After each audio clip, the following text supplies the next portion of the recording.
মই কেতিয়াও কাৰোৰ আগত হাত জোৰ কৰা নাই।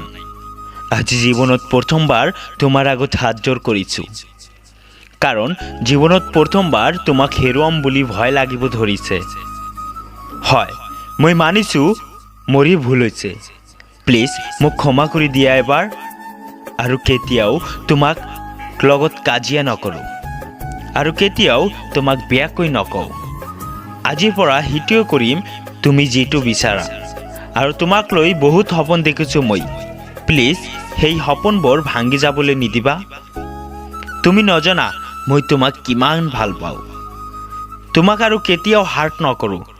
জীয়াই থকালৈকে কেৱল তোমাৰ হৈ থাকিম। শুনা, আপোনাক কৈছোঁ, কাৰোবাৰ পৰা আঁতৰি আহি সম্পৰ্কটাক নষ্ট কৰি নেপেলাব, কাৰণ এই পৃথিৱীত কাৰোবাক আপন কৰিবলৈ গোটেই জীৱন লাগি যায়।